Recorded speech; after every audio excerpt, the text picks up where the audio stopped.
नमस्कार दोस्तों, आप देख रहे हैं न्यूज बॉय और आज हम आपके लिए लेकर आए हैं एक ऐसी महत्वपूर्ण जानकारी जो देश के लाखों परिवारों की उम्मीदों और सपनों से जुड़ी हुई है। यह खबर खास तौर पर उन लोगों के लिए है जिन्होंने प्रधानमंत्री आवास योजना के तहत आवेदन किया है और लंबे समय से अपने पक्के घर का सपना पूरा होने का इंतजार कर रहे हैं। आज हर गांव, हर कस्बे और हर शहर में एक ही चर्चा हो रही है कि आखिर वह दिन कब आएगा जब खाते में पहली किस्त आएगी और अपने घर की नींव रखने का अवसर मिलेगा। दोस्तों, अगर हम अपने आसपास नजर डालें तो हमें आज भी ऐसे कई परिवार मिल जाएंगे जो कच्चे घरों में रह रहे हैं, जहां बरसात के मौसम में पानी टपकता है, जहां गर्मी के दिनों में घर के अंदर रहना मुश्किल हो जाता है और जहां ठंड के समय ठंडी हवा सीधे घर के अंदर पहुंच जाती है। ऐसे हालात में जीवन बिताना किसी चुनौती से कम नहीं होता।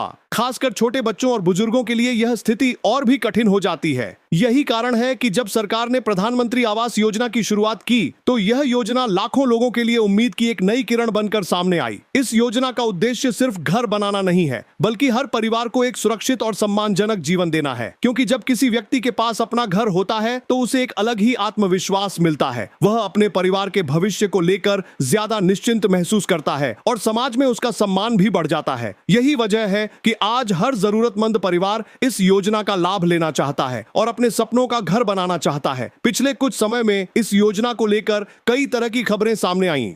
कभी कहा गया कि भुगतान जल्द शुरू होने वाला है, तो कभी यह कहा गया कि प्रक्रिया में थोड़ी देरी हो रही है। इन सब खबरों के बीच लोगों के मन में कई सवाल पैदा हो गए, लेकिन अब जो स्थिति सामने आ रही है वह पहले से काफी बेहतर दिखाई दे रही है। संबंधित विभाग लगातार काम कर रहे हैं और यह सुनिश्चित करने की कोशिश की जा रही है कि जिन लोगों का नाम लाभार्थी सूची में शामिल है उन्हें समय पर सहायता मिल सके। अब सबसे बड़ा सवाल यही है कि आखिर पहली किस्त कब आएगी। तो दोस्तों, जो ताजा संकेत मिल रहे हैं उनके अनुसार आने वाले समय में भुगतान की प्रक्रिया को और तेज किया जा सकता है। इसका मतलब यह है कि जिन लोगों के दस्तावेज पूरी तरह सही हैं और जिनकी पात्रता की जांच पूरी हो चुकी है, उनके खाते में धीरे धीरे राशि भेजी जा सकती है। यह प्रक्रिया एक साथ नहीं होती, बल्कि चरणबद्ध तरीके से अलग अलग क्षेत्रों में लागू की जाती है। इसलिए अगर आपके आसपास किसी को पैसा मिल जाता है और आपको नहीं मिलता है तो घबराने की जरूरत नहीं है। आपको थोड़ा धैर्य रखना होगा, क्योंकि हर जिले और हर गांव में भुगतान अलग अलग समय पर किया जाता है। लेकिन यहां एक बहुत महत्वपूर्ण बात समझना जरूरी है कि केवल इंतजार करने से काम नहीं चलेगा।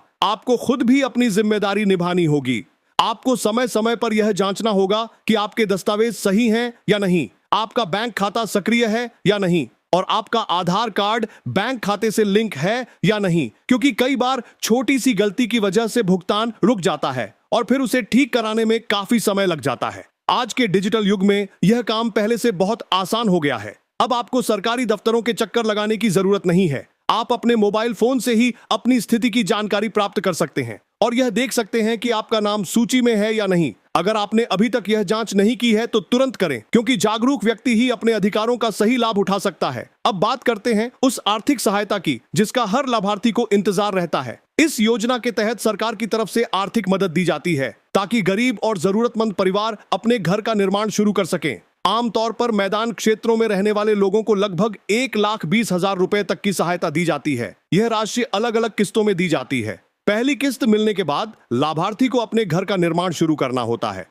और जब अधिकारी यह देखते हैं कि काम आगे बढ़ रहा है तब अगली किस्त जारी की जाती है। सूत्रों का दावा है कि 2026 आते आते नीतीश कुमार एक बार फिर पलटी मारेंगे और इस बार की पलटी सबसे बड़ी होगी। जैसे ही नीतीश कुमार आरजेडी और कांग्रेस का दामन थामेंगे, बिहार की सत्ता का नक्शा पूरी तरह बदल जाएगा। तेजस्वी यादव मुख्यमंत्री बनेंगे, कांग्रेस को नया जीवन मिलेगा और नीतीश कुमार अपने बेटे निशांत के लिए सत्ता का रास्ता खोल देंगे। दूसरी तरफ नरेंद्र मोदी और अमित शाह की जोड़ी को यह अब तक का सबसे बड़ा राजनीतिक झटका होगा। यह सिर्फ सरकार बदलने की कहानी नहीं होगी, यह उस राजनीति की शुरुआत होगी जहां एक राज्य फिर से पूरे देश की दिशा बदल देता है और इतिहास गवाह बनेगा कि बिहार ने एक बार फिर दिल्ली की सत्ता को हिला दिया।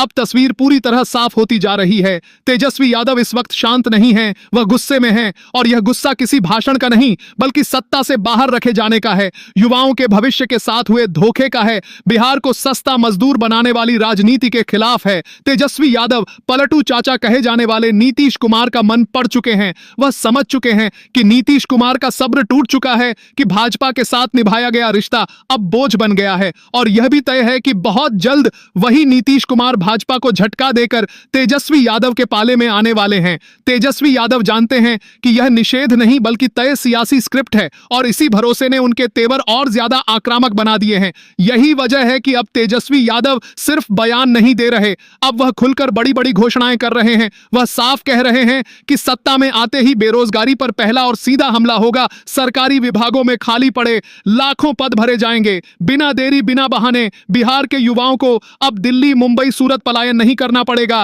रोजगार बिहार में मिलेगा, सम्मान बिहार में मिलेगा, गरीब की थाली उनकी राजनीति का केंद्र होगी। मनरेगा को मजबूत किया जाएगा, मजदूरी बढ़ेगी, काम के दिन बढ़ेंगे, कोई गरीब भूखा न सोए, यह सरकार की जिम्मेदारी होगी। इसी बीच दिल्ली में बेचैनी चरम पर है। नरेंद्र मोदी और अमित शाह लगातार दबाव में हैं, फोन पर फोन किए जा रहे हैं, संदेश भेजे जा रहे हैं, बीच के रास्ते तलाशे जा रहे हैं। नीतीश कुमार को मनाने की हर मुमकिन कोशिश की जा रही है, लेकिन हालात हाथ से फिसलते दिख रहे हैं, क्योंकि नीतीश कुमार भाजपा से पूरी तरह भड़क चुके हैं। वह यह मान चुके हैं कि भाजपा ने उन्हें सिर्फ इस्तेमाल किया है, कमजोर किया है और अब किनारे लगाने की तैयारी में है। यही वजह है कि दिल्ली की हर कोशिश पटना में आकर दम तोड़ रही है। नीतीश कुमार फोन उठाते जरूर हैं, लेकिन भरोसा नहीं उठा रहे हैं, बात सुनते जरूर हैं, लेकिन मन नहीं बदल रहे हैं, क्योंकि उनके लिए अब सवाल कुर्सी का नहीं, सम्मान का है। और इसी उथल पुथल को राहुल गांधी भी बारीकी से देख रहे हैं। राहुल गांधी जानते हैं कि अगर बिहार से भाजपा को झटका लगता है